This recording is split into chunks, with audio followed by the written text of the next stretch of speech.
All right, guys, and we should be live. Hey, everybody, this is Roberto Blake helping you create something awesome today here on the TubeBuddy channel. If you guys are new, I am a YouTube certified expert. I've grown my YouTube channel to almost 300,000 subscribers now.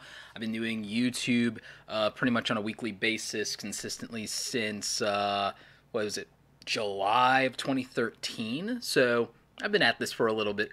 And today I want to talk to you guys about some of the new changes for small YouTubers with regard to monetization and the new YouTube Partner Program policies that require you to get to 1,000 subscribers and 4,000 hours of watch time. We're going to talk about some strategies and tactics you can use to increase your watch time and to grow your subscribers. Now, many of you may not make the February 2018 cutoff for this to retain your monetization, but if you meet the threshold at any point afterward, you will get to apply to the YouTube Partner Program and be considered to be in the running to be a YouTube partner.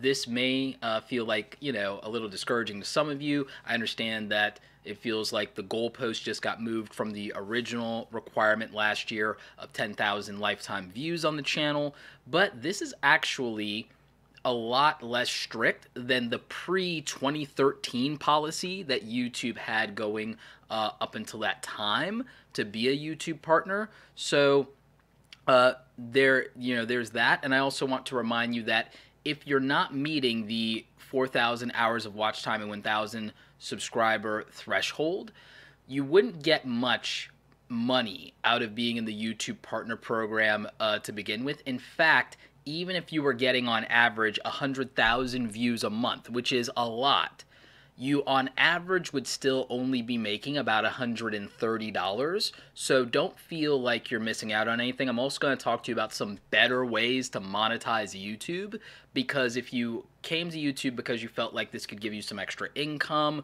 or could be a different career path for you one day, I want to encourage you to be much more practical than thinking YouTube Adsense is something that you could live on. It's only a few exceptional people who can live off of their YouTube Adsense earnings being a YouTube partner. I know people personally with 500,000 and 1 million subscribers that cannot live off of the AdSense revenue they make despite being a big YouTuber. That's not uncommon.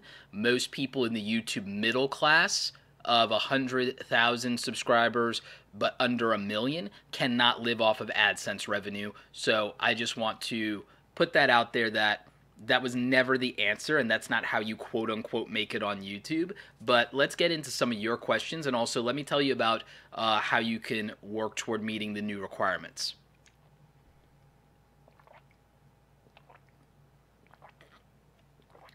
Definitely going to need water throughout this stream. If you guys are doing YouTube, I'm telling you right now, hydrate. All right, so let's get into this. And also, don't worry, I am going to be taking some of your questions. And like we said, the requirements to the YouTube Partner Program have definitely changed. So let's start with the first requirement that has changed. Let's start with how to get that first 1,000 subscribers on YouTube. Now, over on my YouTube channel, which is linked down below for you guys, I've talked about a lot of the things you need to do to get your first 1,000 subscribers, and I feel like that hasn't really changed since I covered it that much in, I think, 2016 or something like that. I think I covered that. But I'm going to do an updated video because I know that people like fresh content and they like a new take on it, and they feel like things have changed dramatically in the algorithm, but the changes are not as extreme as you would think when you're starting. For the starting line of YouTube, the starting line of YouTube has not really changed since 2013. It's not actually any harder starting from 0 in 2013 to 2018. And I know that there are people who will disagree on that, but I'm looking at the data.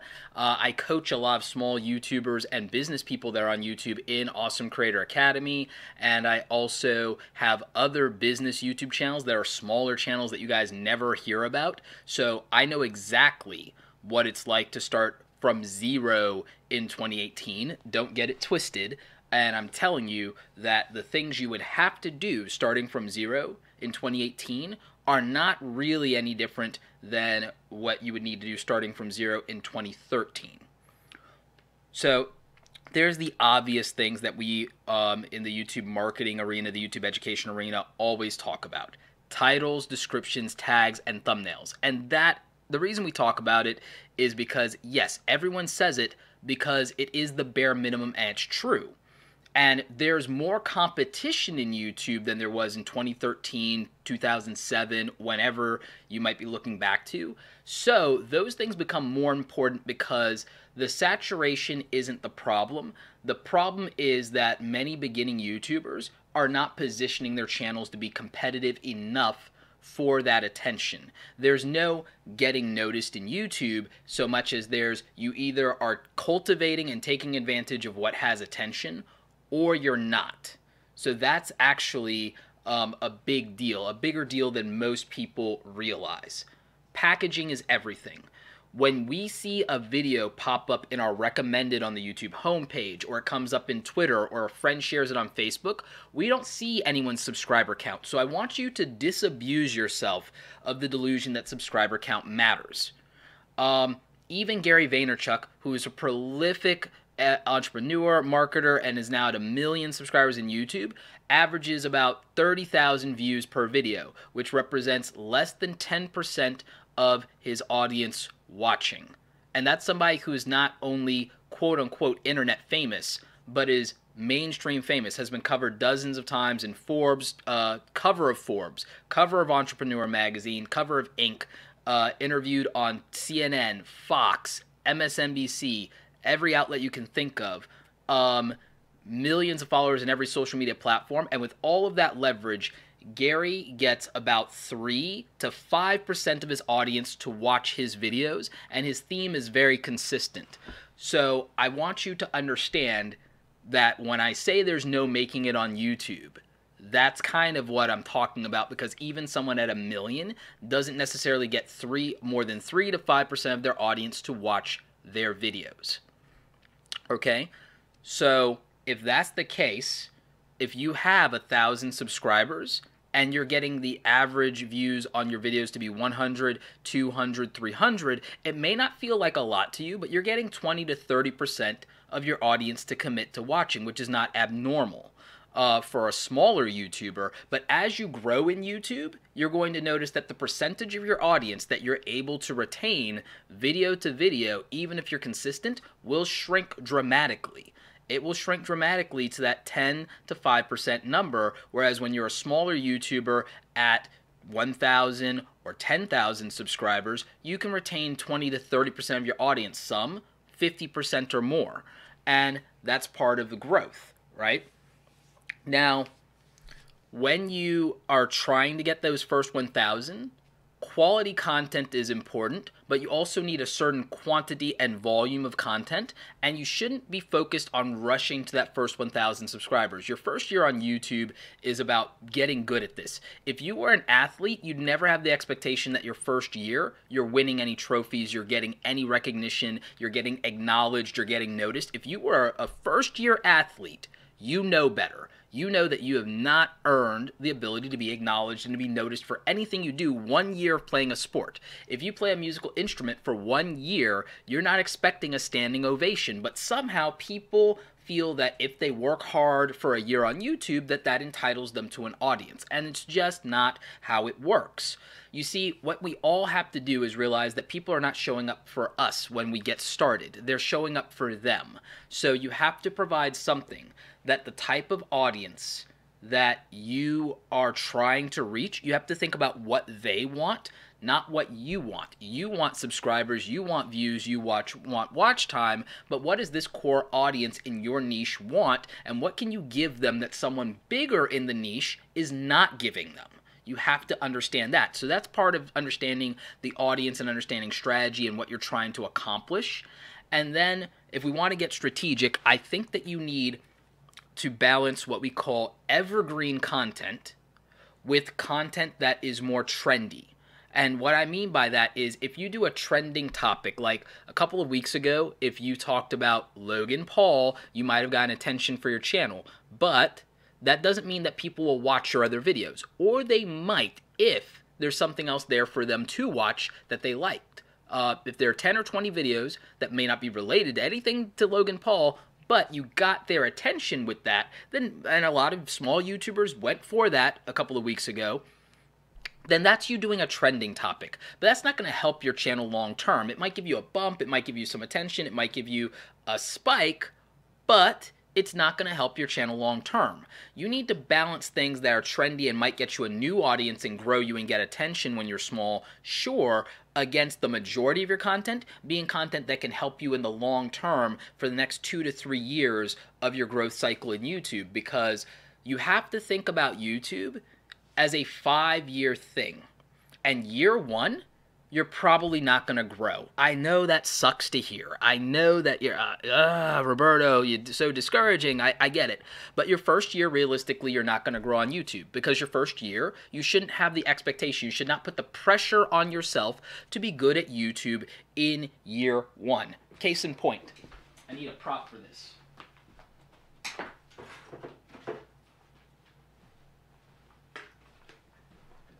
So, when I first started YouTube, seriously, in 2013, I was using this camera, which doesn't even have a flip-out screen. I had to do a couple of tricks to be able to get myself in focus, and it didn't always work out, if you guys used to watch my old videos. And this is like a $350 camera. This is what got my me building my channel, okay? This was also what I was using on the side for photography, freelancing. And this camera, which has no flip-out screen, no 4K video, nothing fancy, from 2013 to 2016 is what got me 100,000 subscribers on YouTube, was this camera, okay? Then I upgraded to what is a $600 camera now, the Panasonic G7. Too many of you are starting out with $2,000 and $3,000 cameras that you don't know how to use yet. All right? My friend Sunny Lenarduzzi just hit 100,000 subscribers, and when she started her YouTube channel, she was using the Logitech C920 webcam, which is similar to this one. Yeah, I have two of these webcams here, and I don't know if you can see this right now. Hang on. You probably can't see this right now. But the Logitech C920 webcam that I'm using right now to film this video, that's what she used when she got started. She didn't even have a tripod. She used a bookshelf. I know a YouTuber with 600,000 subscribers. I think it's Shane Manley, is using his smartphone to shoot and edit his science videos. So you can do YouTube regardless of this gear, but too many of you are focused on perfection and buying really expensive camera gear and trying to be Casey Neistat right out the bat, and that's not practical when you're first getting started in year 1. In year 1, you need to learn the basics, and I've looked at some of your channels. I've reviewed hundreds of YouTube channels, and what I see a lot of small YouTubers struggling with, and the reason that Tim Schmoyer, Nick Nimmin, Brian G. Johnson, Owen Videos, Sunny Lenarduzzi, Amy Schmittauer, Gideon Shalwick, Daryl Eves, and myself keep saying titles, description, tags, thumbnails, YouTube channel artwork, and playlist, all of these basic things that you keep hearing us repeat and rehash that you guys are sick and tired of hearing, is because none of you are freaking doing it. And if you are, on a scale of 1 to 10, a lot of you are doing it at a 3 or a 4. And that's okay when you don't know better and you're just getting started. But in order to be competitive, you have to start getting up to doing it at least a 6 or a 7, and that's what we're trying to get you, and not following best practices, not using the info cards, not learning how to study your analytics properly, not making great, attractive thumbnails with good design principles, or at least good photography, is holding you back, because that's what drives a click. And a click drives a view drives watch time, and everything else that is a subscriber after that all comes from that click. And what drives a click? Ranking so that you get distribution, sharing in social media, having playlist, getting people to share, getting a good thumbnail in there that gets attention but is not clickbait, getting a title that puts things into context for the viewer. All of those things matter. How many videos do you need to get your first 1,000 subscribers? It may depend entirely on your niche. It may depend entirely on your niche and the type of audience you're trying to attract. Do you want to know why some people blow up in YouTube and others don't? It's down to demographics. If you are reaching a young audience and your content may not be suitable to a young audience, you have a better chance of growing in YouTube if you can be competitive. If you can be competitive and you have a young audience, you might be able to grow faster in YouTube than someone with an older audience, like the audience I have. Majority of my audience is 24 to 34. That is roughly 40% of my audience.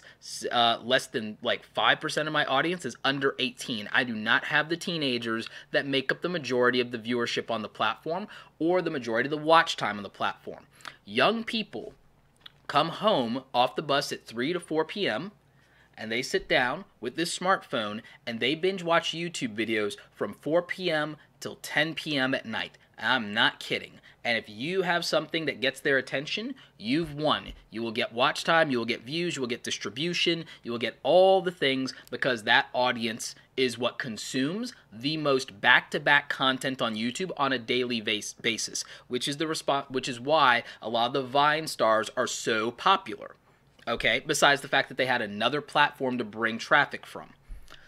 Now, that being said, not everyone wants or should go after the youth market, but if you have people who are older who work a 9 to 5, they can't watch every video. This is why with 1 million subscribers, Gary Vaynerchuk averages 30 to 50,000 views per video, is because he's reaching an older demographic for the most part, and they don't have as much time to watch his content, and he doesn't want them to. He wants them to watch his content, go out and work and hustle, and stop watching him because they're building a real business. And so if you have content that reaches an older audience that has to work or go to college, you will get less watch time and you will get less recurring views.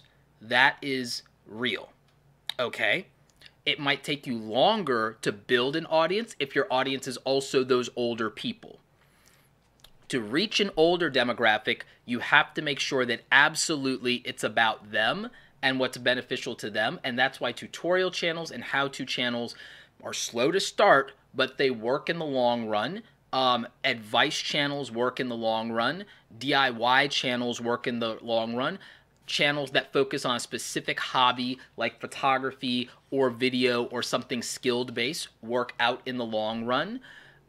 Drone enthusiasts, so on and so forth, because those topics are search friendly, they're evergreen. It doesn't matter if I watch it 1 week from now or 1 year from now, that's still very relevant to me.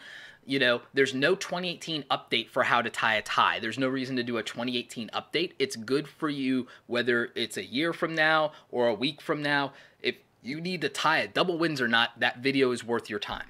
Okay, so that's why I think that a big deal is balancing this evergreen content that's good no matter what for the lifetime of your channel with topics that are relevant in real time, that are happening, that have attention. And I think a balance of that builds your channel. The first year, if you're getting started and you're doing evergreen content, it means that you might get momentum, and by the time you're really good after your first 50 videos, that your next 100 videos will really take off and grow the channel, because I don't think the far majority of you can get quality right before you've done 50 really good videos.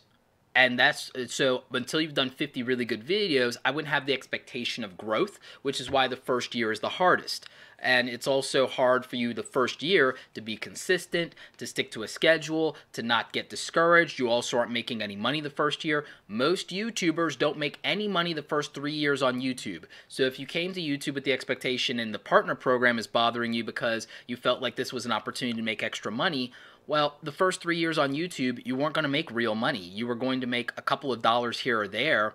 You know, maybe you make $200 or $300 for the whole year, the first year, and that's real. because you're trying to build something and to grow. And if you're worried about that the first year, then you won't worry about making the kind of content that's going to grow the channel because you're worried about the AdSense. So the first year, really focus on building your channel the right way and learning all the skills that you need. You're not a good editor the first year. You're not a good filmmaker the first year. So don't put that pressure on yourself the same way that you wouldn't expect to be good at a sport or good at a musical instrument the first year.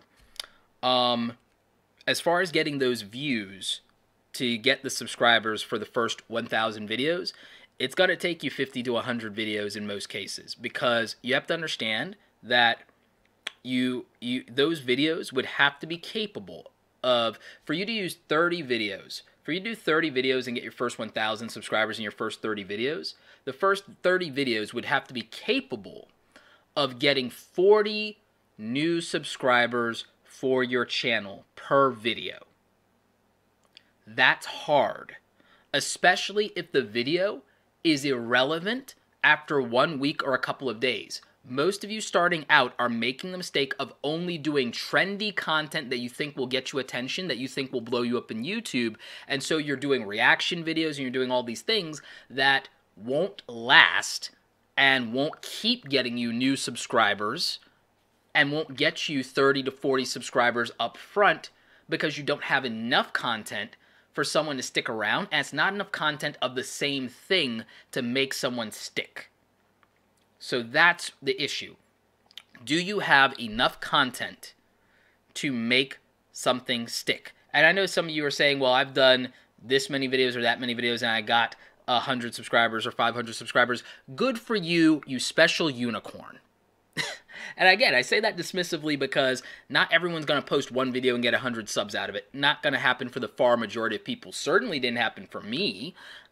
So I really feel like, again, looking at anomalies is pointless. Looking at the few lucky people who blew up is pointless. Looking at the top 5,000 people in YouTube that have a gold play button is absolutely pointless for all of you small YouTubers. 100%. It is pointless. Partly, those people aren't necessarily doing something to grow right now, and they don't need to. They have a name. They've already made it. So that's not going to help you. Maybe looking at people in the YouTube middle class or looking at someone in your niche that has 10 or 100 times the subscriber count of you might be more practical. Looking at their early beginnings might be more practical. Because if you look at almost everybody's YouTube channel in the beginning, wasn't that good. Very few exceptions to the rule there. So what I would say is that first 30 to 50 videos has to be something that can net you 30 subscribers per video. And if the video is something that will be searched long term, it has a better chance of doing that because it might not get you 30 in the first week or even in the first month. But if the video is still relevant 2 or 3 months later, it might be bringing in 5 or 6 new people a week, and that gives you a better shot. Because again, you need 30 to 40 subscribers per video for your first 30 to 50 videos to get you to 1,000 subscribers. That's just math. That's just simple math. All right? Now, when you are doing that and you have momentum, the other thing is, if you're doing a variety channel, it's going to be hard for you to grow, especially if you're early. And it's going to be hard for you to keep getting watch time and views. Going to a very specific niche, like I saw a beauty channel that specifically focuses on beauty for women over 40. And I saw a fitness channel that focuses on fitness for people over 40. That is a very specific value proposition. That is smart. Because you're saying, okay, I know that teenagers make up the majority of YouTube, but I'm going to focus just on these adults that are like me because I'm older, I'm not going to be able to reach kids as easily. I'm just going to go with my demographic, but I'm going to make it clear that I am for those people that are of a certain age. That makes perfect sense.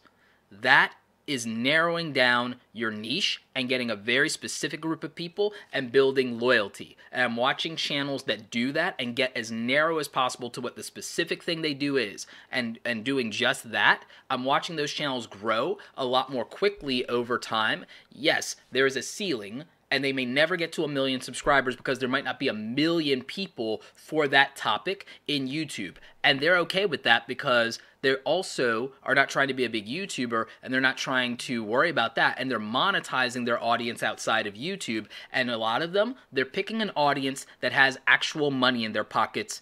A lot of 14-year-olds don't have disposable cash. The 14-year-olds might be the biggest demographic in YouTube. Teenagers might be the biggest demographic in YouTube. The majority of them don't have any money. So in terms of buying stuff from you, that's not necessarily going to help. And selling things is probably the best way to make money in YouTube versus Adsense. Adsense doesn't make enough money. You could do 100,000 views. You know how hard that is? And you get $130. If you had a t-shirt in Spreadshirt or Teespring and your margin on it is that you get $7, it's a lot easier, even with a small audience, to sell 20 t-shirts and make $140. It is easier to sell 20 t-shirts than to get 100,000 views on YouTube. I pretty much guarantee that. You could have 1,000 views and probably sell 20 t-shirts. But 1,000 views will never make you $100 in YouTube. In AdSense.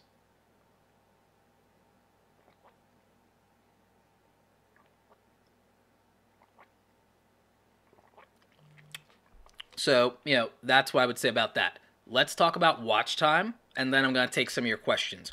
Watch time is the most important metric to YouTube for everything in the algorithm for the most part. Watch time really matters. And watch time was set at a 4,000 hour minimum on YouTube to weed out channels that are buying subscribers and buying views. That's the reason.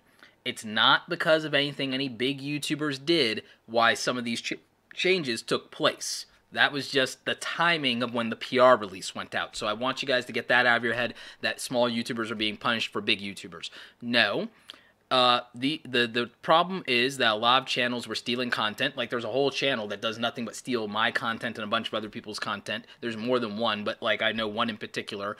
And they're doing it to try to meet the requirements. They're trying to do it to get ad money, and it's bad, right? So YouTube wanted to weed all that out because copyright claims weren't getting it done, and this is one more way to disincentivize re-uploading people's content to try and get those things, right? The other issue is that people were botting and trying to fake subscribers and fake views, but you cannot fake watch time. Not nearly as easily anyway. And so YouTube has always prioritized watch time because even some of the big YouTubers that you know and love gamed the system and used clickbait for years to grow on YouTube, and when the algorithm favored views, it was abused. When it favored other things, it was abused. This is why it feels harder to grow on YouTube, is because it requires actual quality content now. And that's actually better for everybody, especially viewers. Because as much as we talk about how hard it is for YouTube creators right now, it's never been better to be a viewer of YouTube, in my opinion. In my opinion, I'm seeing higher quality content than I've ever seen on the platform.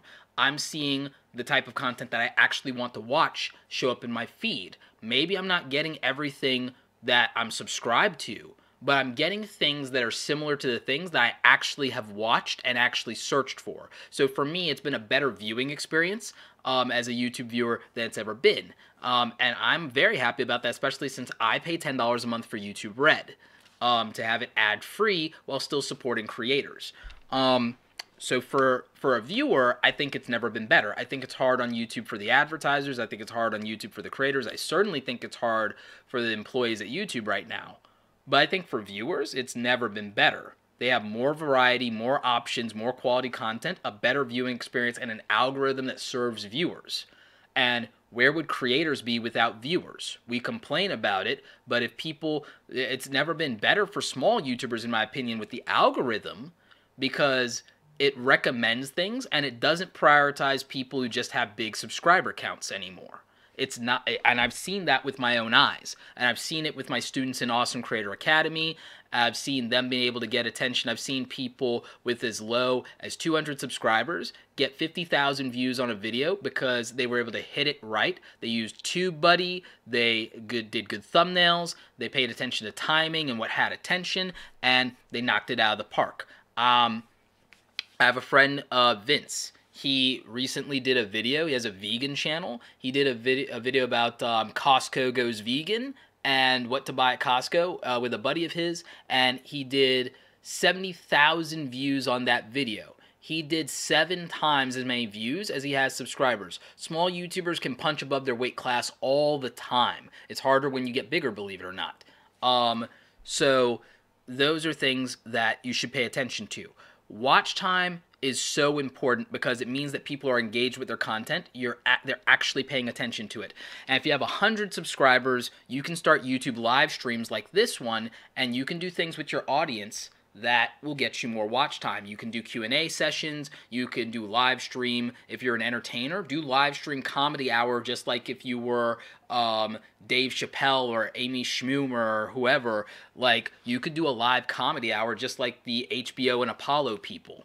If you're an entertainer, it's not just for those of us who do tutorials and how-tos and Q&As and training. You could use YouTube Live, and you could do entertainment. You could just do stand-up or improv for an hour and let your audience do Super Chat. You could do Super Chat Truth or Dare if you're an entertainer or you're a young YouTuber. And you could do Truth or Dares based on people who donate to you via Super Chat, or who just ask you in the live chat if you don't have Super Chat enabled just yet. So there are all kinds of ways to do that.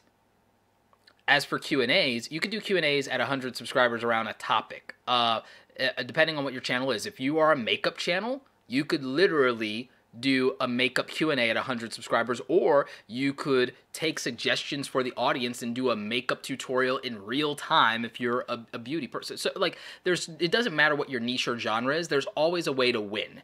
And what bothers me the most is that everybody is making excuses for themselves as to why everything is against them instead of figuring out one thing they can do that might improve their situation. So, I think that that's just something, important. To strategize on the watch time, here's a tip. Do a search-friendly video that is a little longer, and you can accumulate watch time. Longer videos, if people watch them, if people have a reason to watch them, could get you watch time. I could do a tutorial and literally build a website from scratch, piece by piece, for an hour and a half, and people who want to build a website will watch that video, which means that every viewer that watches that all the way through is racking up a ton of watch time for me, and I will get views on that because there are people who are going to want to build a website. They're going to want to do that. If you do a DIY tutorial in real time, there might be people who literally want to watch you build and assemble something from scratch in real time, because maybe instead of a short time lapse or a concise video, maybe they literally want to see what the actual process is, and they want to see how long it really takes to put together that piece of furniture or to reassemble that engine. Like, if I was a mechanic-based YouTube channel or a power tools-based YouTube channel, I would literally just disassemble an engine and live stream it.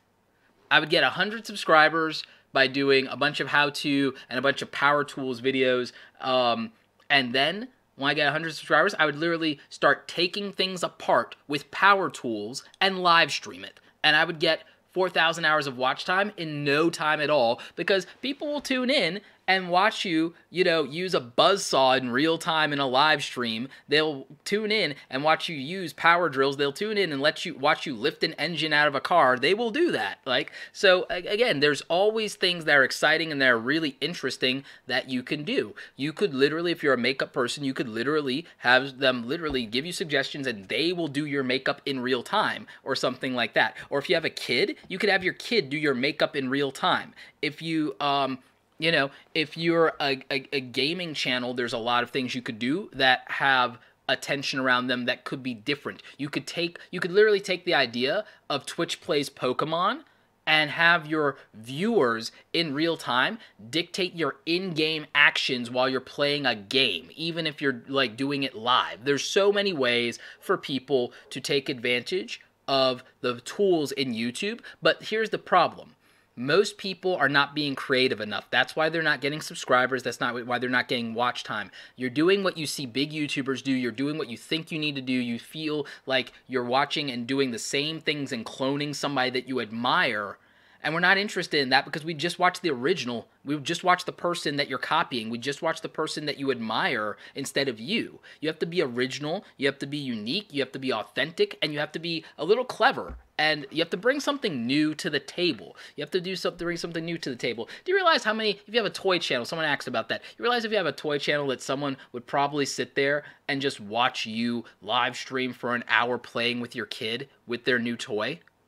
You could literally do a live unboxing and then play with those toys with your kid. Do you realize if you had Legos and you actually did a real-time viewing of building what's on the box with like Lego Technics or something like that, that people would tune in and watch the live stream and they'd watch the replay, or they'd sit their kids down for an hour to watch your replay and use you like a glorified babysitter? Like, I mean, there's always a way to win. Different is better than better. Different is better than better. If you're just doing more of the same thing that you see as popular on YouTube, you're just another Me Too. You're just another clone, and it's very rare for a clone to take out the original. I don't know if you guys have ever watched an anime. A clone almost always loses to the original. Like, so, I mean, that's real. So if you want to get more watch time, longer videos can help. Live streams can help, but also a volume of content that's quality content that is search engine friendly using TubeBuddy could help. Okay, so you could optimize long format videos in TubeBuddy. Not everyone has a short attention span, and not everything is for a short attention span. Some people want very detailed tech reviews. Some people want very detailed product reviews. The best videos on YouTube for camera gear are these 45-minute and hour-long breakdowns of the camera gear and its specs and every feature. Like, that's real. And then if you do 5 other videos on that piece of camera gear that are shorter, there are 10-minute videos that focus on the one feature. You do your big one that's everything, and then you do individual different videos, and you don't repurpose and chop them up. You make a whole nother video, but literally, you could grow because you're the person who's going in depth and giving them everything they need about this particular camera and its features. And so that is why I feel that there's so much opportunity to get more watch time, to get more subscribers, get more viewers. But again, a lot of you are just focusing on doing trendy stuff. A lot of you are focusing on copying big YouTubers instead of doing your version of something that has attention or is interesting or could be evergreen in nature. So, you know, that's what I advise you guys to do. That's what I'm doing with my students in Awesome Creator Academy, is that I'm like getting them to focus on what would make sense for their audience and what their audience wants them to serve up to them, whether it's entertainment or information or inspiration. Do you realize that if you have it in you to be a motivational figure, that it's probably never been a better time to be on YouTube? If you're a motivational speaker or if you have a motivational story, do you realize that if you're a vlogger and you have a motivational component to your story of where you came from, that being vulnerable and sharing some of those experiences and what you've been through would get people to care about your vlogs? Because so many of you want to be vloggers and you want to share your life, but you're not giving someone a reason to care about your life. You're not giving someone a way to relate to you on a deep and personal level versus a superficial one. And again, I know this because I'm going around, and maybe I don't subscribe to you guys' channels, but I look at your channels and I look at what's going on here. What are people doing wrong? And I'm sitting here and I'm making lists, because that's how I build my products. Is I build products that are based on like a real problem that people have, which is the same way I built my content. I take a problem that someone has and I make a video on solving that particular problem or acknowledging that particular problem. That's been the entire basis of my YouTube channel. And that's why I went from 0 subscribers to 10,000 in my first year, 20,000 in my second year, in the third year from 20,000 to 75,000, crossing the threshold into 100,000 only a few months after that, and then doubling up on that in a year. Like, that's how it happened. is I had a body of content that is search engine friendly to where old content still gets me subscribers to this day. Old content is still feeding me subscribers to this day. Content I did a year ago, 2 years ago, 3 years ago is still feeding me subscribers today. But if you're focused on growing in your first year of YouTube, it's going to be at the expense of you actually succeeding by year 5. Because July of 2018 will be 5 years since I got serious about YouTube and doing weekly content and being consistent and doing quality content instead of doing 5 videos a year, which I did because I was hosting the videos. I wasn't really caring about YouTube at the time. But like, you know, because a lot of people like, Roberto, you really started your account back in 2009. Yeah, Jack. Everyone starts their account to comment on things and upload 3 videos a year. You don't call yourself a YouTuber when you are doing 3 videos a year. Okay? So so I didn't take YouTube seriously or become a YouTuber until 2013. Because up until then, I just wasn't doing anything. I wasn't interested in doing anything with it. I was using it to host videos because it was free hosting. I'm 33. I grew up in an era where we used to pay for this. And I have everybody whining about it, and it's free. I didn't grow up with free web hosting for gigs upon gigs of free storage. You know? Like, that wasn't a thing. You could do like 20 megabytes. Like, great. 2 photos. Right? So that's real. But consistency matters. Like, if your first year in YouTube, you should be focused on, instead of a subscriber goal, you should be focused, instead of worrying about the watch time and the monetization, you should be focused on building 30 to 50 quality videos your first year of YouTube and getting good at using your camera, whichever your camera gear is that you happen to have. You should be focused year 1 on that. But again, for those of you who want, you know, the answers to watch time and subscribers, like I said, 30 to 50 videos, balance a good chunk of it being evergreen so it keeps feeding your content, and don't just make 5-minute videos, make some long format videos. Roberto, what about animators? It's so hard. YouTube is crushing us. You know what? If you're an animator, use YouTube as a portfolio for your body of work. Don't worry about views, monetization, don't worry about any of it, and use it to sell merchandise and just take what you get. Animators, you feel like YouTube's dead to you? Fine, quit YouTube then. Go to Instagram, crush it.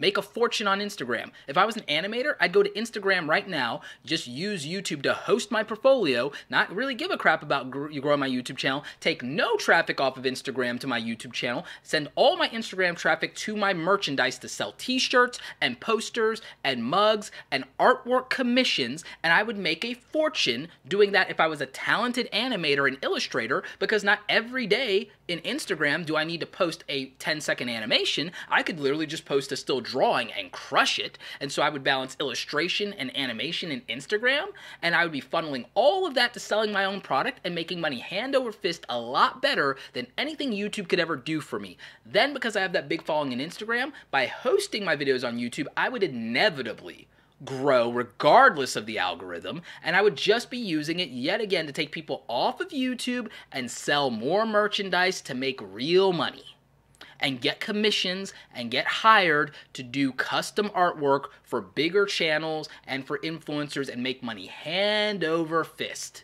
That's what my strategy for animators on YouTube is get over YouTube, go to Instagram and Snapchat and even Twitter, crush it, sell merch, and stop worrying about AdSense and stop worrying about the algorithm. That's my answer for YouTube animators, is you feel like YouTube is killing you? Cool, fight back. Go to other platforms, crush it, sell merch. Stop worrying about AdSense. Oh, C4 Defense has a good question, because I'm going to move to Q&A now, because I've ranted enough. I'm going to go to Q&A. So, I already talked about gaming channels.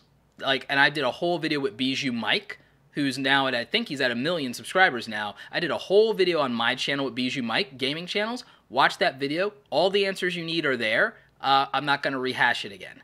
Firearms channels. Firearms channels are a really hard niche in YouTube.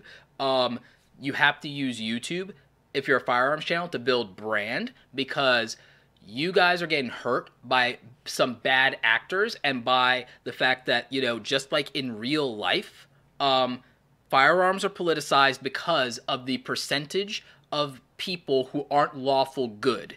You have to experience the pain of that everywhere if you're in the firearms niche, regardless of platform, and also in the real world. So just like in the real world, you have to build a real ancillary business. You can't rely on YouTube in terms of AdSense, and there are issues with the machine learning, restricting access to that content beyond demonetizing it. And the other thing I wanted to address is demonetization doesn't equal suppression of content. There's a correlation sometimes, but it's not 100%, and it's not the root cause. Why would YouTube ever promote videos it's not making money off of? It's always promoted videos it's never made money off of. It always has, and it will continue to. YouTube wasn't even profitable until 3 years ago. I think a lot of you forget that. Google was operating YouTube at a loss for 5 years. They're the only company that can really afford and has the leverage and the upside on machine learning and data aggregate and like repurposing all the data that they collect, because they're a data mining company. Make no mistake. That's the real money. Okay, the ad revenue is great, it's an offset, but the real money is in data. It's in big data. Google is a big data company. Why will they promote YouTube content that doesn't make them money? Because they always have. The same way they promote searches in Google that may or may not necessarily rake in ad dollars either. And I was an advertiser, I'm still an advertiser, I was Google AdWords certified. I look at the entire thing from a much bigger perspective, and I used to work in corporate America prior to YouTube. There's a much bigger game, so if you're thinking like a YouTuber that YouTube won't promote your content because it's not making money, ask yourself this. 1, Casey Neistat for 3 years didn't monetize his videos. That didn't affect his views at all, did it? YouTube and Google have always promoted content that doesn't make them money because what they need is the data on human behavior, and they need that for predictive analytics, machine learning, search, and they need it for other reasons that involve big data, okay? So that's the reason. Demonetization doesn't equal your channel being dead. I just want you to know that. So with firearms channels and other channels that are doing somewhat controversial or politicized content, the answer is you have to build a brand outside of YouTube and a business model outside of YouTube. Even though my stuff is advertiser friendly, family friendly, education friendly because it's an education channel and people are using my stuff in classrooms and colleges, the thing that I did was I built AwesomeCreatorAcademy.com, and the reason I did was I was like, I need a business beyond my consulting to corporate. I need a consumer-based business outside of my YouTube channel as another set of revenue streams, and so I decided to build another brand besides my personal brand and my corporate consulting business, Create Awesome Media. I decided that I needed to build a consumer brand around education as a platform for training entrepreneurs and content creators and marketers. And so I built another business that has products and services outside of YouTube, and it's not dependent on YouTube. I didn't even market it in YouTube the first year that I did it. I used Instagram and Twitter and Facebook. So I think that owning your own platform is more important than it's ever been because you can't rely on a platform. The rules might change, monetization might change, and you can't call this your business by itself. You have to build a real business, and you have to build a brand outside of the YouTube channel itself. And when you're just getting started, that could feel overwhelming. It's more than one thing, but it's important. It's really important. And if you guys want to check that out, I've linked it up in the description as well because that's my website. So definitely check it out. But it's an example for you, if nothing else, of something you should build. Because if you build something of your own, then you own it, and YouTube could be used as marketing and leverage. I've always just used YouTube as leverage for a bigger goal. So that's why I feel that most of you can not worry about the partner program because there's so much to make real money. And Commander Vlogs brings up a good point that with the biggest problem before was there wasn't enough ads to go around for everyone. The new YouTube partner changes, there'll be more advertisers and more ads for everyone who qualifies. I agree. If you meet the threshold to get in there, when you get in there, your AdSense will get better. Everyone will start making more money because it will get better because the ad spend circulation is tightened up, and that makes sense. So, because there is a supply and demand issue there as well.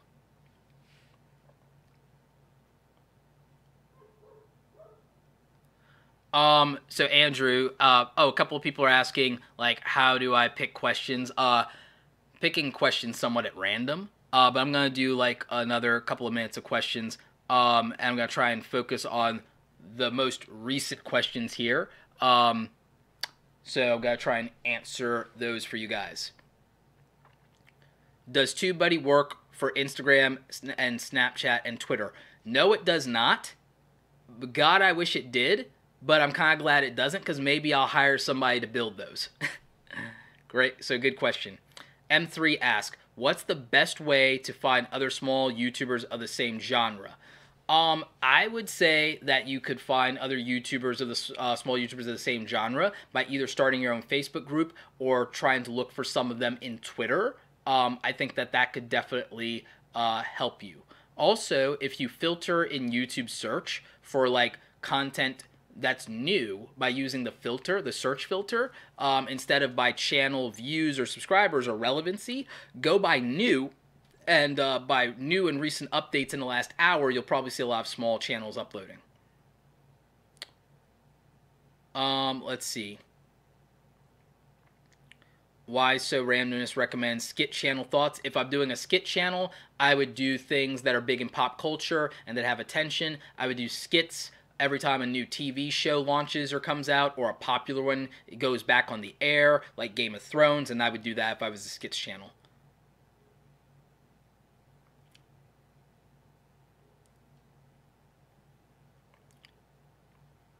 Anna asks, Roberto, do you have any tips for Christian channels that help women with depression and anxiety? Thank you. How-to content, top 10 list videos, top 5 list videos are things that I would do, definitely. I would also find Christian and faith-based Facebook groups to participate in. I would also consider, as a brand, you should start a podcast, Anna. Beyond YouTube, you should start a podcast. If you have the YouTube live feature, you could do your podcast live to tape and then take out the audio and just do it as a live show and even take questions from your audience.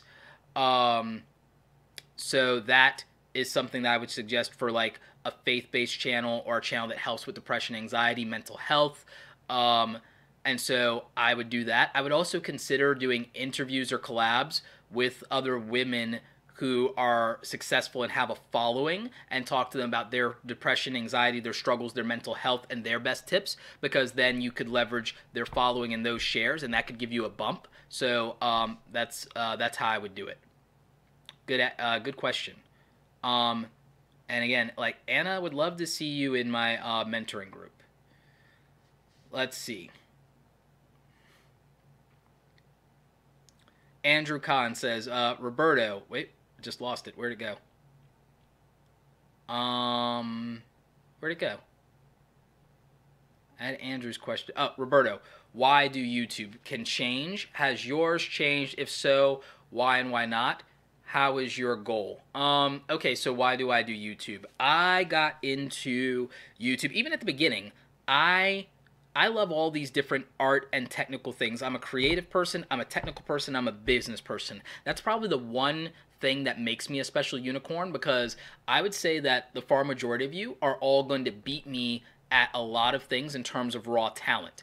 Everything that you think of mine that's talent was a byproduct of work. Public speaking, I was terrified of public speaking. I sucked at public speaking in high school. I got acceptable at it, kind of, sort of, in college by necessity.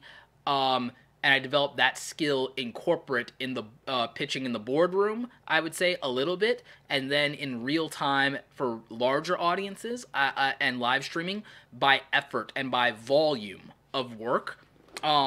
That's how I got good at it. As a graphic designer, despite the highlights in my career accomplishments, I've probably always been like maybe a B- as a graphic designer, and I still crush it and have made a lot of money as that. Even with like the YouTube starter kit that I did, I made a lot of money with those B- design skills, and a lot more money than a lot of my homies that are A and S rank level designers. I've always made more money than my friends who are more talented than me. I want to encourage you guys with that hard work can beat talent. And I'm living proof, because the far majority of you are probably more talented at a specific skill than I ever was in terms of God-given ability, but what I will do that other people won't is for 30, 60, 90 days, I will spend 4 hours of those 30, 60, 90 days per day consecutively improving something that I suck at or that I don't think I have raw talent at and bring out whatever my potential is. I will work so hard on making whatever little bit of potential I have worthwhile that I can beat someone who's naturally more talented and used to it because I'm more disciplined and I'm more obsessed. That's the reason. So how did why I came to YouTube or why I do YouTube change? I came to YouTube because I wanted to teach beginners skills that I learned and that someone taught me, and I wanted to pass on what I had learned, and YouTube seemed like a practical way to do that. I wasn't going to get hired to be a college professor. I didn't finish my 4-year degree, so I wasn't going to go into traditional education. That wasn't going to work out, but I wanted an opportunity to pass on what I learned, and so I decided the internet is a more practical way to do this, and it's more scalable than traditional education anyway. So I went that way. It's not a surprise that I then started a business around that idea later. So I came to YouTube with the goal of sharing tutorials in video editing, photography, graphic design, and freelancing, the way I was making my money, being a freelancer, right? And so that's how my content went. You'll notice that that's probably still the majority of the way my content works today. Whatever skill I learned, whether it's Instagram, YouTube, live streaming, video production and editing, whatever skills, selling online courses and products. I'm teaching those skills now because I'm like super into it and I've been making some good money with my digital product and with my membership group. I'm trying to teach people how to make money like I've always done, right? So I don't think what I do on YouTube has changed. I just think that I keep moving the goalpost in terms of what I'm trying to accomplish, and not in terms of views and subscriber counts, but in terms of impact and influence and income, as my friend Sean Cannell would say. I want to make an impact in people's lives and empower them to either leave a job that's dissatisfying or have the skills to go into a career that is satisfying, or to build a real business that can support them and their family, because that's what I've been able to do. So I want that for other people. So that's the impact I want, the influence I want. I want to be able to correct misinformation that's out there. I want to be able to influence people to make a mindset shift in their life so that they can beat their depression and their anxiety, because that was important to me. So I want to influence and catalyze that change in people. And then the practical part of that in terms of income is that I built a successful 6-figure business. I want to grow that to a 7-figure business that allows me to employ and empower people and give some people a job or career opportunity they might not have had, and to give them mentorship and to give them a home. And so as my friend Sean Cannell from Video Influencers and Think Media would say, that's my version of impact, influence, and income, and what I'm trying to accomplish. And I feel that at some level, that's always been the core of why I do YouTube, but because it's a platform that lets me scale that. And it's a platform that I understand because I understand search engines. It's a platform that works because I understand attention and thumbnails and optimization and video production editing. YouTube was the platform that I felt I could throw all of my skills at. So it appeases my ADHD, to be honest. Lately, Instagram has been much more intriguing to me, even than YouTube, though. I actually enjoy doing Instagram content more than I think I enjoy YouTube content, but I love YouTube. But I love my engagement in Twitter directly with people and answering questions there. I love that it's micro content. I like the flexibility of it. I really dig Instagram, though, emotionally. Instagram is the most emotionally satisfying platform for me. YouTube is the most practical, scale-based content marketing funnel for me. But I think also Twitter and Instagram have made me more money in direct sales and have been better for my networking and brand relationships to do DMs and do business deals than YouTube. So I just keep moving my own goalpost to answer your question, Andrew. I don't think the foundation of my ambition and my reasoning has changed. I think I just keep upping the level. I think I keep moving my own goalpost. I keep changing up the game. I keep resetting the counter back to 0 in a way, because everyone starts at 0. You are the most aggressive, ambitious, and the most actionable, I think, at 0. I think it's easy to get complacent and soft. I think that people rest on their laurels when they make it. And because in my mind, there's no such thing as making it, and the climb is all there is, that's why I keep growing mostly my brand and my business. My YouTube channel is not growing as fast as it used to, but I could do that in a heartbeat if that was my ambition. My ambition is to create the content that's not going to grow my channel. My ambition is to create the content that's going to grow your wallet. My ambition is to create the content that is going to get you out of your own head and out of the crappy mindset, the defeatist mindset that society has shamed you into, that is because your parents don't believe in the thing that you want to do creatively or technically or the business that you want to build, to get you out of debt, to get you on a better path, to get you to be someone that scales their talent to a place where I might want to employ you. That is what I'm trying to do. That is the direction my content is going. And I'll just take whatever subs and views and watch time and ad revenue comes out of that as a byproduct of that work, because that's what I'm going to be proud of. I could give less than a crap about a gold play button. It'd be nice. The only interest I have in growing to 1 million subscribers is then maybe some of you, especially the younger ones of you, will actually take me seriously because you care about that crap and you care about that vanity. And then maybe if you take me seriously because I have a gold play button and I have your attention now, because that's what it seems to take, maybe I can get you to change your life. Maybe I can get you to be an active participant in your life. Maybe I can get you to be your own champion. Maybe I can actually help you. That's the only interest I really have in a gold play button. Because I have all the marketing leverage I need right now. I'll get more marketing leverage when I'm a best-selling author. I'll get more marketing leverage when I release a couple of these case studies from the actual work I've been doing behind the scenes. I have what I need, and I have the networking relationships with a lot of people bigger than me. They can get me everything I want without me getting a gold play button. So for me, my goalpost is much different in the sense that I understand exactly what I'm trying to do right now. It's not a vague idea anymore. So, a couple more questions here. M3, should we refrain from swearing, or is censored good enough? Censored's good enough, but, it always helps. What about travel channels? Travel channels, in my mind, are the easiest thing to figure out. In fact, go look at my 1-minute tip on YouTube's masterclass for content strategy that I did, and I talk specifically about what travel channels can do, and I break it down really quickly.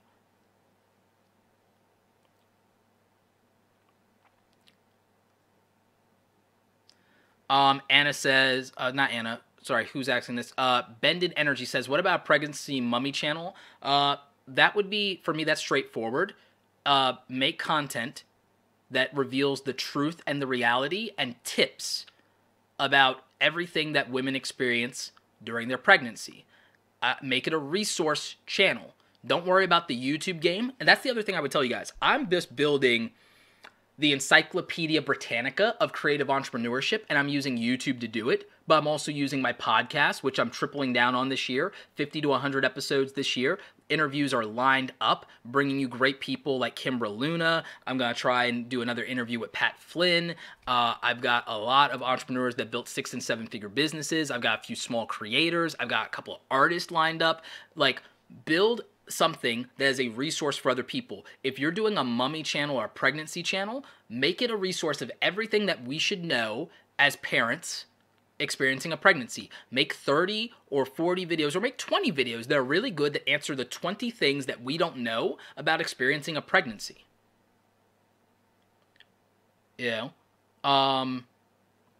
Phillips Fam Bam says, we're thinking of uploading a video on Facebook once a week. Any thoughts? Yeah, do it. Build a brand. Build a brand. And if you're going to funnel that traffic anywhere, don't funnel it back to YouTube. Funnel it to something you can sell that monetizes you. Monetize outside of YouTube. Cake Pop Claire, how are you? Is designing a free e-magazine featuring Lolitas from the community a good idea to build my reputation? Yes. Build a free e-magazine, monetize it with Google Adsense ads, monetize it with affiliate marketing, and monetize it also by promoting and marketing your art business that I told you to start, Clara. I didn't forget. And do that. And so I would say that. Lily Tree says, I wish they did an opal play button. There's too many like things to do like an opal play button. And I don't know that they would ever do a bronze, but the thing is, I might do some kind of bronze play button challenge. I might do a bronze play button challenge. It might be something that people will have to like join a course or a training of mine, and so it's a paid thing, and then the goal is for them to get to 10K authentically, and I'll audit them, and then I might actually have DIY Jason, another DIY YouTuber. He can actually do metal casting and things like that, and we've been talking about this, and what I might do is I might commission him to do like 10 bronze play buttons for like 10 people who take like a course that I might do and get to a bronze play button, and then we hand those out. So like that's something we've been thinking about, and we've been thinking about a bronze play button challenge for his channel because we feel like it could grow his DIY channel, and so we think that that'd be good.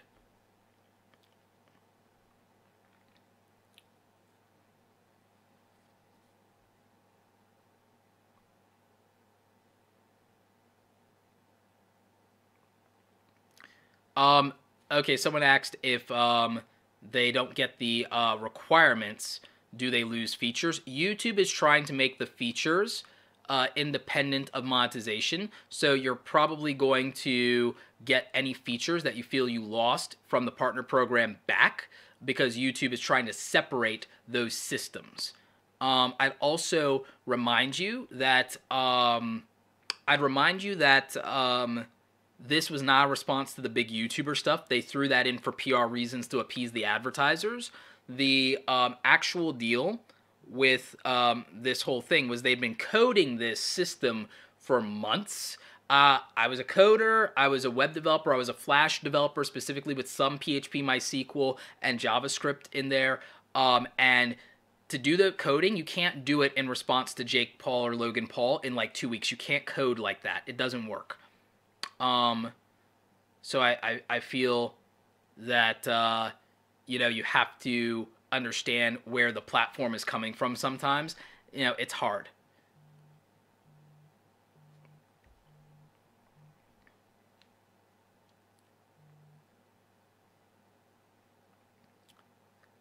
Cake Pop Clara asks, how do you act on having a nearly 100% retention on Canada and the UK? I'm not 100% sure on what you do regarding that because I don't know if there's anything culturally that you can leverage. But if there is, that's the direction I would go. Dan Time. When you have 1 million subscribers, YouTube gives you a gold play button. When you have 100,000, they give you a silver play button, which is... I hope I don't break this. This thing here is a silver play button. You get this at 100,000 subscribers.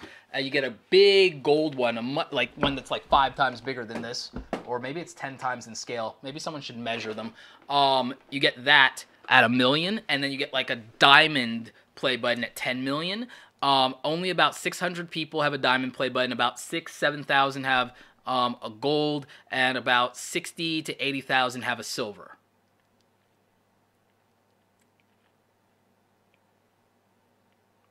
How do you feel about 360 video? 360 video is underutilized, and it could be a really good way to break out in videos.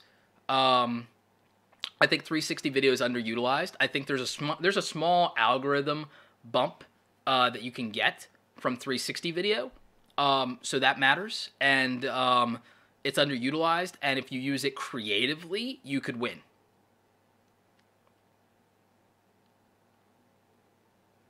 Phillips Fan Bam says, we've been on YouTube for 1.5 years and just hit 47,000 subscribers. At what point do you think merch should be incorporated? You should have already incorporated it by now, but I think merch should be incorporated into your YouTube channel. I didn't used to think this. I think merch should be incorporated into your YouTube channel from day one from now on. From now on, give everyone the option to buy something from you. You don't have to make it the focus of your channel, but if the option exists, then a monetization opportunity exists, and then you can do that. I say be your own sponsor because even as a small YouTube channel, by that time, when you get to 5,000 subscribers or something like that, and you need to pitch sponsors, you can show them your own sales numbers as a point of reference instead of them worrying about views and subscriber counts, because they really care about sales. So, when I can tell a brand, like I used to use my Amazon numbers and use the fact that as an affiliate, I was like, well, when I was an Amazon affiliate, I was grossing, here's the numbers, I can show you the screenshot, and oh, I was grossing like $500,000 for Amazon a year. My audience has that kind of buying power. They're like, oh, wow, you're a conversion king. I'm like, yup. So sponsors would go with me because I can sell for them by being authentic and be doing the ridiculously detailed product review that I want to do or whatever. So and I do multiple videos. That's the other thing is if I get a product, I'm doing like 3 or 5 videos on a product. I'm not doing one. Like some of you have seen that I've done a series on every camera that I own, which I'm going to actually go back and do even more of those. I'm even getting ready to put together a video this week on how to buy a camera. So that's important. Sales. I would say do merch from day one, give people the option to buy, put it at the end of your videos, because that you gave them a good video. Now they have an option to support you, and it's better than AdSense. And they're not just supporting you; they're getting something cool. Unlike Patreon, they're getting something cool. And even with Patreon, do digital downloads for your patrons so that they're actually buying something and it's a transaction.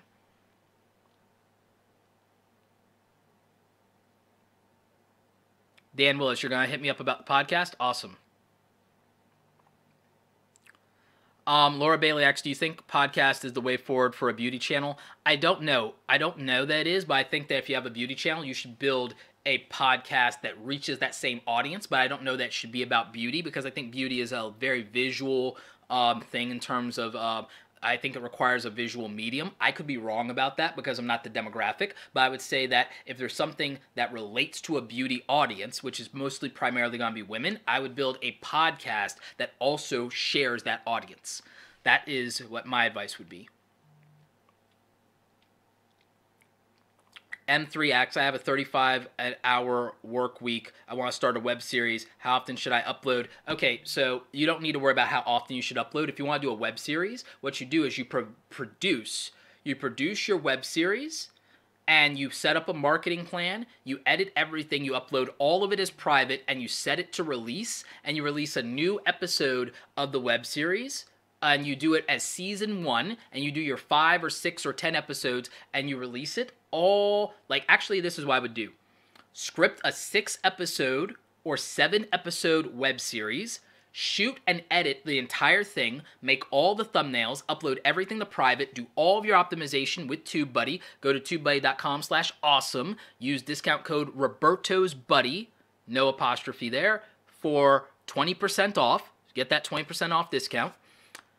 Optimize everything with TubeBuddy, have everything set to private, schedule with TubeBuddy for all this stuff to release, all within 24 hours of each other. Day 1, day 2, day 3, through 7. Release all 7 episodes.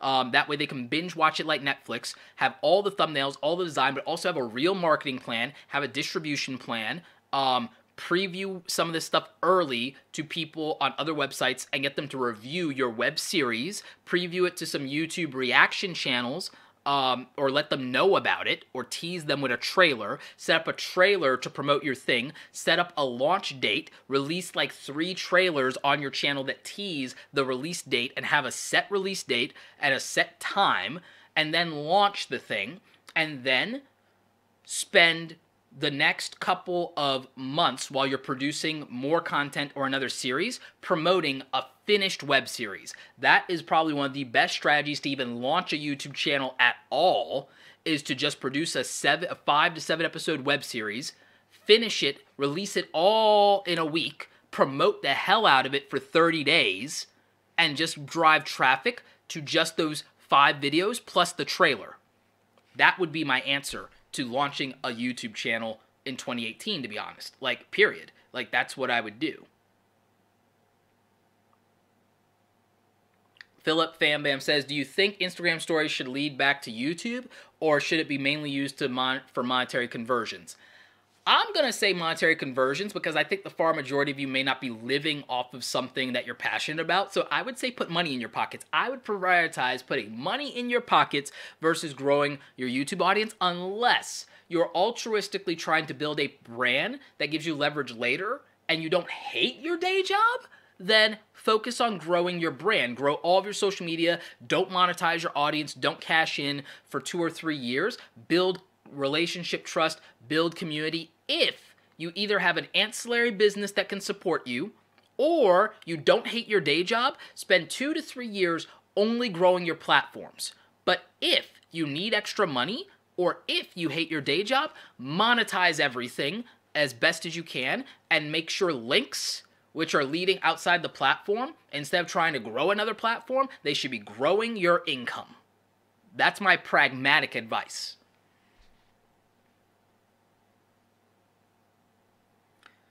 Slowmaniac says, are you sure small YouTuber merchandise would even sell?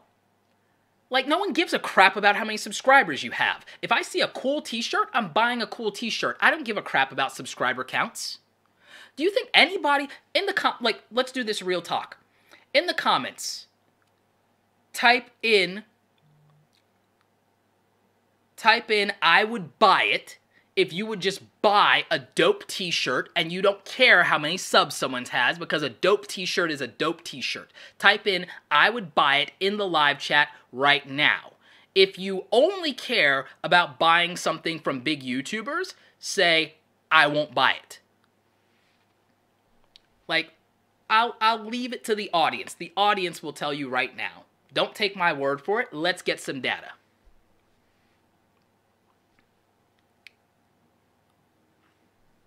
Yeah, a dope t-shirt is a dope t-shirt. The data doesn't lie. You got data in real time right now. People are telling you they buy a dope t-shirt regardless of what. You know, being a big YouTuber and cultivating attention can actually cost you sales. Because I was going to buy, like, I love graphic design, and I'm going to tell you right now, Logan Paul's Maverick merch is some of the best merchandise I've ever seen. Some of the best merch in the game. He lost my sale. I deleted it out of my cart when, because I watched the video. I wasn't also jumping on the bandwagon. I watched the video, and I took the Maverick merch out of my cart when the infamous video went up. Like, he lost my business. He lost me as a customer. He doesn't care because there's plenty of other people who will buy, but I'm just letting you guys know that dope merch is dope merch. I'm not even a big fan of Logan Paul's. I'm not a fan of his content. I was a fan of his hustle, and he can still make me a fan of his hustle again, despite the fact that he decided to block me on Twitter, even though my commentary on him was very fair and even-handed. I might have even been more even-handed with him than Philip DeFranco was. And he still blocked me on Twitter. I think that's soft, just saying, but he also lost me as a customer. He could win me back as a customer, and he might be able to win me back as a fan of his hustle. But I just want you to know that being a big YouTuber isn't the only thing that matters in sales. Knowing someone, liking someone, trusting someone is what drives sales, whether it's merch or products or services or whatever. And so if you do something people don't like, they don't buy from you. If they can't trust you anymore, they don't buy from you. But if they know who you are, they like who you are, and they trust you, they will buy from you eventually, as long as they can afford it. Secret to success. Know, like, and trust. Simon Sinek did a great TED Talk about this. Yeah, people buy what they like. People buy what they want. Absolutely. Absolutely. How do you make good quality live streams? Well, you need a decent camera. You need decent lighting. In this case, I actually have a really cool $30 lamp that bends and does all kinds of cool things, and I can set the power levels to it and all kinds of things, and that actually is helping me make my live streams a little better, and it's much more practical than the way I used to do it with a 5-bulb light that I used to have on a stand. This is a much more convenient setup. My whole setup is actually better. I've got better cable management too, but to do a quality live stream, you need something like the Logitech C920, which is this one, or this this Logitech C922X. So you need either of those. And what I do is I use, what do you call it? I use, what is it I'm using it? Oh yeah, Wirecast. How could I forget? So I'm using Wirecast as my software, and that is what's letting me pretty much do this entire live stream the way that I want and put your comments up here. So that's actually pretty dope. And I'm going to show you guys something kind of cool here. Just give me a second to get it set up, and I think that's right.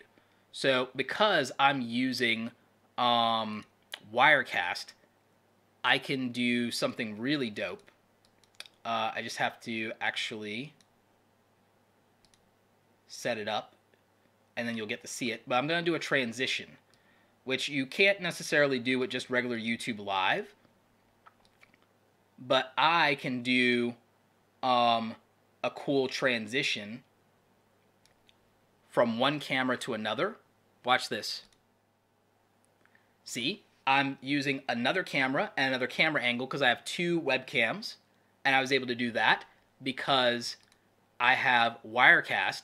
You could technically do this with OBS, which is free, but I like having those kind of capabilities, and that's advanced live stream software. In my case, it's like $700 for Wirecast Pro, but you can do OBS, Open Broadcast System, which is free, and so, you know, that's it. I actually gave a tip for Christian family vlogs in the beginning. I would say that you need to do things that might be more topical, and also in general, vlogs have to have a storyline. They have to have an angle. We have to care about something specific. They can't be generic. You can't just, oh, this is me living my life. There has to be some overarching theme to it so that we can relate, because it's like, oh, you're a Christian, I'm a Christian, that's not good enough, right? Oh, you're a Muslim, I'm a Muslim, that's not good enough. Oh, you know, you're Jewish, I'm Jewish, that's not good enough. You need a very specific story arc or storyline that is authentic, that is a specific thing that we relate to and resonate with, and that's the answer, and that's the difference between people who are successful at vlogs and people, you know, who did. So, yeah, that would be my answer. Is there a B-Glam asks, is there a way to set up my mirrorless camera for live streaming, or does it have to be a webcam? You can set up a mirrorless camera for live streaming. You would need, I don't think I have it here, I think I have it in the closet. So you would need either an Elgato game capture or what I have, the Blackmagic Shuttle Intensity. I think I'm still going to get the Elgato game capture if they have a 4K version. And then you could set up your mirrorless camera, and you could do that. You also need some software, but you could do that.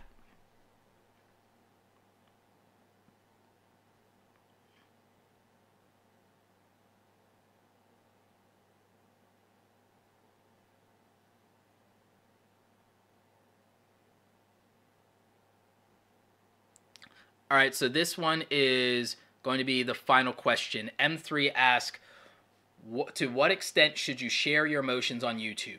The extent that you're comfortable with and that allows you to connect with your audience, because my oldest content, I was very reserved and very stiff because I was nervous, I was awkward, and I wasn't comfortable in my own skin yet, not just on camera, but in life. And that was reflected in my content. The reason that I can be so passionate, I can go on rants now, I can do things. One, I'm not here to be liked, I'm here to help people. There's a difference, but you need to be liked to some level. But I'm like, I'll accept the people who like me for me, and I'm not trying to please everybody, because then you please nobody. So I had to get comfortable, I had to understand those things, I had to work through things in my mind and in my life, and that made me comfortable. So I feel that you should only share what you're comfortable with, whether that's the details of your life. You should only share what you're comfortable with. Your emotions, your personality, only what you're comfortable with. Some people create a persona for their channel versus the real human being because they want the buffer, because they don't want the real person they are to be rejected. So they make a caricature of themselves. They're not being inauthentic. I mean, the best examples of this are PewDiePie and Markiplier and Jacksepticeye, you know, aka Felix, Mark, and Sean. And so they separate them as an individual person versus the character they portray, which is still like maybe 90% of who they are, or 80% of who they are, with the layer of 10 or 20% of a character built on top of it. And I think that's fine. My version of that is 90% of me, and then 10% of, well, what does the audience need out of me? And then also the 5 or 10% of what I aspire to be. So again, I think that a 10% filter or so is fine, but I also think that people need to separate themselves with a caricature it's fine too. They could go 70-30, 80-20, and I think that that's fine. I don't think there's anything wrong with that. But I think that there's a reason that people do that, and it's because they need the distance emotionally or the barrier, or they're going through things. I mean, Lily Singh has her alias Superwoman, and Superwoman in many ways is her idealized self, a superhero version of herself that is fearless and more outgoing. Lily is outgoing, but she's also an introvert, and she's someone who's dealt with depression, and she has a very aspirational story, but Superwoman was a persona that was a coping mechanism during the worst time of her life that could make her happy and make other people happy, because when she was off camera, she had a lot she was going through that she was unhappy with. And YouTube for some people isn't a monetization thing. It's not an audience thing. Sometimes for some people, YouTube is the way that they use it as a tool or a device to express themselves creatively or emotionally in a way that may not be allowed in their regular life, and they find some form of community and acceptance of who they actually want to be in the form of their audience, which gives them the courage to be that in the world. And so that's, that's a longer question than what you asked, but it's the root, I think, of the question that you asked of how much of yourself is okay to share, and I think that that's what it comes down to. So, that's what my answer is to that, and that's what the final question of the Q&A here is. So guys, thank you so much for tuning into this great TubeBuddy live stream. Thank you to TubeBuddy for always partnering with me on things like that. I'm thinking of doing some more interesting things. There are a lot of you have asked questions about TubeBuddy and about like tutorials that you want from me in general around YouTube related topics. You know that my channel is about creativity and entrepreneurship. YouTube is something that lets you do both of those things, and that's what I love about it. YouTube lets you express creativity, but it's also entrepreneurial, and that's what I like about it as someone who is both, and also it requires technical skills. So it's not an accident that I'm on YouTube. It lets me use all my technical and creative skills, and it lets me, play out the Scrooge McDuck fantasy of making as much money as I want. So it's, I love YouTube for those reasons, and I think that there are a lot of you who can relate to that. So feel free to check out my channel, youtube.com/RobertoBlake2. That is the number 2. Link down below. Also, make sure you're grabbing TubeBuddy. It is a tool that I use every day. TubeBuddy.com/awesome. Code Roberto's Buddy will get you 20% off. That is an affiliate link that also helps me out because entrepreneurship. So that's cool. Also, feel free to check out my website, Awesome Creator Academy. There's a lot of great stuff for you guys there.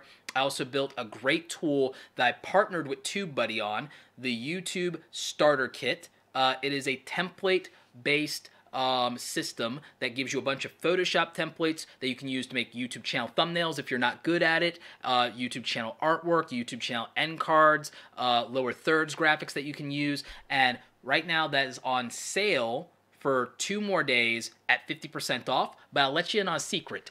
If you are a paying subscriber of TubeBuddy, I've partnered with them, and even when the 2-day remaining sale is over, TubeBuddy will give you the YouTube Starter Kit for 50% off, and you have unlimited access to all the resources the same way as if you paid full price. And TubeBuddy, if you're a paying member, is the only way to get that 50% off discount after the sale is over. That's the only place that's giving you 50% off. So TubeBuddy is a great partner with me on the YouTube Starter Kit. And if you are getting the free version of TubeBuddy, TubeBuddy and I have put together a sample pack that gives you a couple of downloads, a couple of the assets from the YouTube Starter Kit. So you have access to all of those great tools if you are a member of TubeBuddy, free or paid. Free, you get a little taste of the YouTube Starter Kit, and if you are a paid member, you can get 50% off of the YouTube Starter Kit. And even if you go to Awesome Creator Academy, if you use the discount code that I've pinned over in Twitter, for 2 more days, we got that sale too. So, either way, I recommend you getting TubeBuddy. I recommend you getting the YouTube Starter Kit. I recommend you take advantage of all the free resources and materials here on the TubeBuddy channel.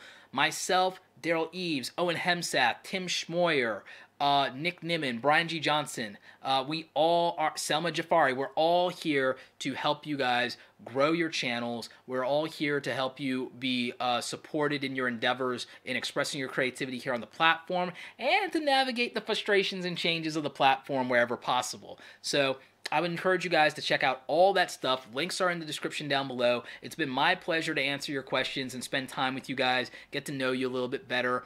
But I also want to leave you guys with a question of the day for the comments once this goes up on the TubeBuddy channel, and also a question of the day for you guys to hit me up with in Twitter and in Instagram at Roberto Blake. And so my question of the day is this: what are you going to do to deliver for your audience in 2018? How are you going to create unique value for your audience? How are you going to show them that you care about your audience more than anybody else cares about them? How are you going to become their favorite? How are you going to become number one in their mind? What are you going to do to go out of your way for your audience? That is my question of the day, because ultimately that's what's going to make or break your success. Is can you prove to people that you care about them more than anybody else, that you're here for them more than anybody else in this platform is?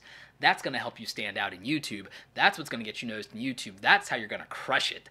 Anyway, guys, thank you so much. Remember, hit me up in social media at Roberto Blake. Always here to help you and answer your questions. Check out awesomecreatoracademy.com. Check out TubeBuddy, and make sure that if you're a paying member, you're getting your discount on the YouTube Starter Kit. I made that just for you guys. Anyway, go out there, create something awesome today. Take care.